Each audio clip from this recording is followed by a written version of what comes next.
आप सभी को प्रभु यीशु मसीह के नाम में सलाम, नमस्कार। और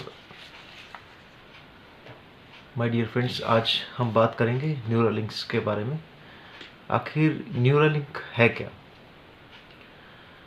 हमें क्यों समझना है इसको। वैसे तो ये काफ़ी पुरानी पद्धति है, बहुत पुरानी। काफ़ी टाइम से इसके बारे में रिसर्च कर रहे हैं साइंटिस्ट, लेकिन इसके पॉइंट्स के बारे में आज समझेंगे कि क्या है एग्जैक्टली में और क्यों ये बना रहे हैं साइंटिस्ट। सो पहला पॉइंट इसका ये है कि ये रोबोटिक सर्जरी के द्वारा आपके ब्रेन में एक होल होगा, जो कि स्कल है आपका, उसमें होल करके ये लगाया जाएगा। और सेकंड हम देखते हैं तो सेकंड पॉइंट में कि ये इलेक्ट्रोड यानी सूक्ष्म वायर न्यूरॉन से जोड़ी जाएगी। और बहुत सारे लोग न्यूरॉन्स के बारे में जानते हैं और बहुत सारे लोग नहीं जानते होंगे न्यूरॉन्स के बारे में। मैं आगे आपको बताऊंगा कि न्यूरॉन्स क्या होते हैं। थर्ड पॉइंट है, ये आपके ईयर के पास एक डिवाइस लगाई जाएगी। इस डिवाइस को आप मोबाइल की तरह चार्ज कर सकेंगे। और ये जो इलेक्ट्रोड है, मैं आपको बताना चाहता हूँ, ये इलेक्ट्रोड है। इलेक्ट्रोड्स जो वायर्स हैं उसको स्कल में होल करके और उस वायर्स को अंदर डाला जाएगा। न्यूरॉन्स जो कि न्यूरॉन सेल्स होते हैं, और आपको की जानकारी के लिए मैं बताना चाहता हूँ कि न्यूरॉन्स जो होते हैं सेल होते हैं, और हमारे खाली ब्रेन में, खाली दिमाग में 100 बिलियन न्यूरॉन्स होते हैं, जिसका मतलब है 10,000 करोड़ खाली दिमाग में होते हैं, जैसे साइंटिस्टों का मानना है। साइंस कहती है इस बात को। और 3 टाइप के ये न्यूरॉन्स होते हैं। पहला इसका टाइप होता है सेंसरी न्यूरॉन्स।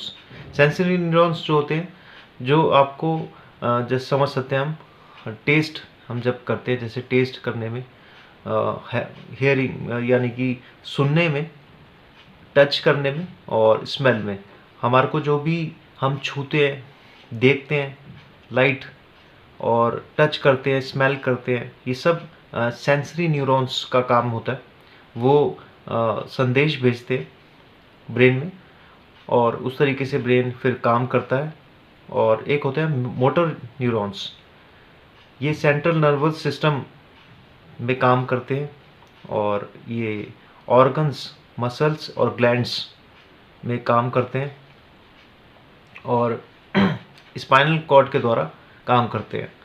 और इंटरन्यूरॉन्स, ये इंटरन्यूरॉन्स ये एक ऐसे न्यूरॉन्स हैं जो आपस में एक दूसरे को कनेक्टिविटी देते हैं, यानी कि ये सेंसरी न्यूरॉन्स को मोटर न्यूरॉन्स से जोड़ते हैं। आप कहने का तरीका, कहने का मतलब यह है कि ये बॉडी को एक दूसरे से कनेक्टिविटी करते हैं। और हमारा जो आज हम जो देख रहे हैं, ये एक पिग पर भी ये शोध किया गया है। न्यूरोलिंक जो है, पिग है, एक फीमेल पिग है, उस पर ये एक्सपेरिमेंट किया गया है।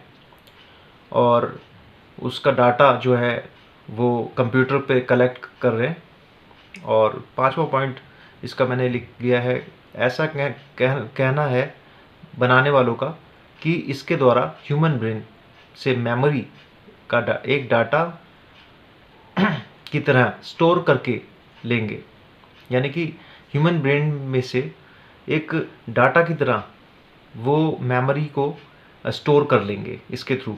और आने वाली फ्यूचर के लिए भी सोच रहे हैं कि इन फ्यूचर ये उस डाटा को कलेक्ट करके एक आर्टिफिशियल, एक रोबोटिक बॉडी से जोड़ देंगे। और वो एक, इनका मानना, साइंस का मानना ये है, साइंटिस्ट का मानना ये है कि उसमें पूरा जैसे कि अब अवेकनिंग होगी, उसमें चेतना होगी उसमें, और वो पूरा जो दुख परेशानियां हैं वो इंसान की ख़त्म हो जाएगी। और छठा पॉइंट मैंने ये लिखा है, ये बनाया है कि जिस जैसे कि रिसर्चर बता रहे हैं, उसी अकॉर्डिंग मैं रिसर्च करके आपको बता रहा हूँ। और साइंटिस्ट जो इस पर काम कर रहे हैं, कि इसके द्वारा मनुष्य दुख तकलीफ़ों से हमेशा के लिए बच जाए, ऐसा साइंटिस्टों का मानना है। और सातवां पॉइंट है, क्यों ऐसा बोल रहे हैं साइंटिस्ट, ऐसा आखिर क्यों बोल रहे हैं? वो इसलिए बोल रहे हैं क्योंकि उनका मानना ये है कि लूले लंगड़े और बहरे अंधे सब तरीके के जो भी मनुष्य हैं, ह्यूमन हैं, वो सब चीज़ों से निजात पा लेंगे और आर्टिफिशियल इंटेलिजेंस के थ्रू ये ह्यूमन हाफ रोबोट बन जाएगा।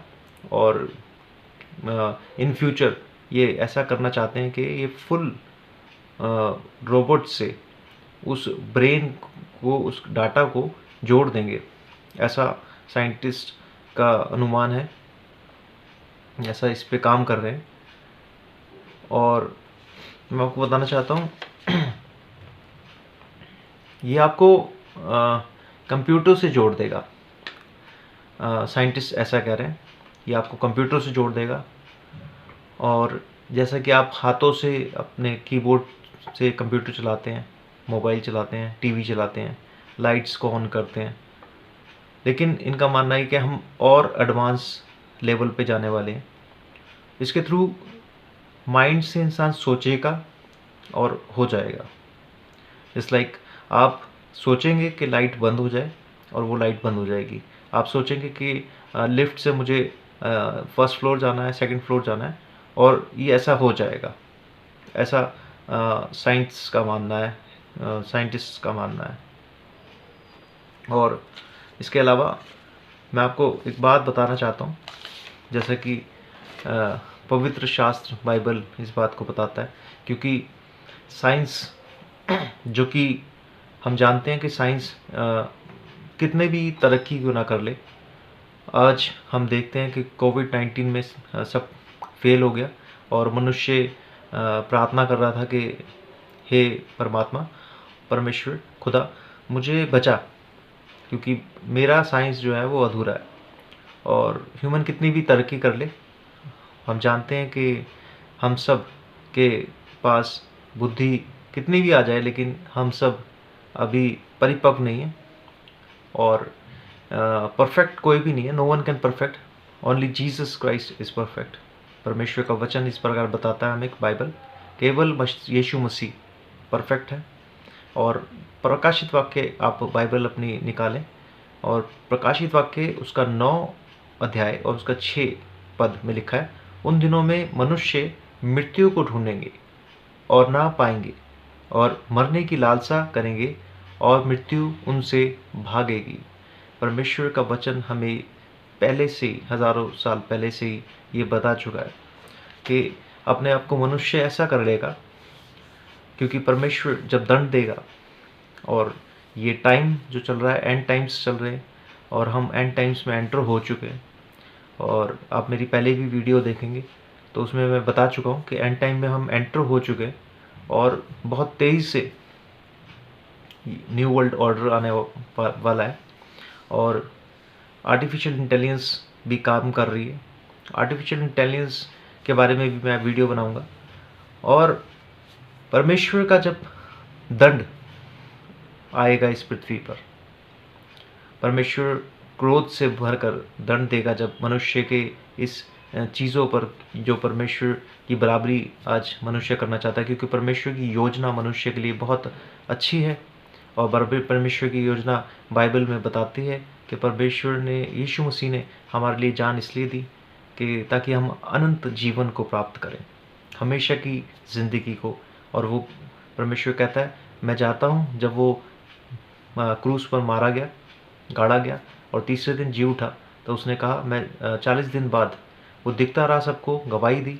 और जब जा रहा था वो फरिश्तों के साथ स्वर्ग में, तब उसने बोला कि जैसे मैं जाता हूँ वैसे दोबारा वापस आऊँगा, और हर एक के लिए उसके पास इनाम है। सो परमेश्वर ने हमारे लिए अनंत जीवन को रखा है, एवरलास्टिंग लाइफ को रखा है, और वो भी परमेश्वर के साथ हम रहेंगे। ना वहाँ पे दुख होगा, ना परेशानी होगी, ना दर्द होगा, ना भूख लगेगी। लेकिन परमेश्वर कहता है कि ना तो आँखों ने देखा, ना कानों ने सुना, ऐसी ज़िंदगी को हमें देना चाहता है परमेश्वर, इतनी अच्छी ज़िंदगी को देना चाहता है, लेकिन मनुष्य हमेशा अपने कार्यों के द्वारा ही खुद अपने आप को गिरा रहा है। और जैसे कि हम जानते हैं कि शैतान पूरी तरीके से परमेश्वर नहीं चाहता कि परमेश्वर के लोग परमेश्वर की तरफ बढ़े, और शैतान पूरी तरह से चाह रहा है कि शैतान ही इस धरती का मालिक बन जाए। लेकिन मेरे भाई बहनों, हर तरीके से आज देखें तो नकल शैतान कर रहा है। आज हमने देखा कि ये कह रहे हैं कि लूले लंगड़े जो भी होंगे, जितने भी जैसे भी होंगे, वो उन दुखों से नजात पालेंगे। लेकिन क्या आप जानते हैं कि इसका अंजाम क्या होगा? बहुत बड़ा एक साइक्लोन, कहने का मतलब ये है कि साइक्लोन आने वाला है, एक बहुत बड़ा एक तूफान आने वाला है। सो इस तरीके से अगर हम करेंगे तो बहुत बड़ा एक तूफान आ सकता है, और मनुष्य जाति परमेश्वर की नज़र में बहुत ज़्यादा गिर गई है। सो मैं चाहता हूँ कि परमेश्वर में आप लोग भी प्रार्थना करें कि हम सब मिलकर इन सब चीज़ों को जब हम देख रहे हैं, ये कोई मनगढ़ंत कहानियाँ नहीं है, आप सर्च कर सकते हैं।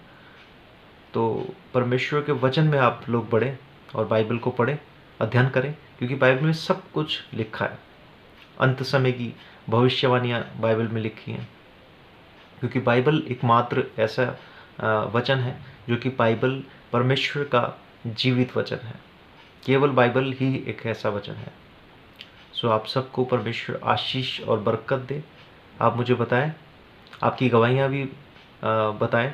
अगर किसी भाई या बहन की गवाही है कोई, तो आप मुझसे संपर्क कर सकते हैं मैसेज के थ्रू, और मैं ज़रूर वहाँ तक पहुँचने की कोशिश करूँगा और आपकी गवाही को सबके सामने लेकर आएंगे। सो प्रभु का धन्यवाद करते हैं। आप सबको परमेश्वर आशीष दे।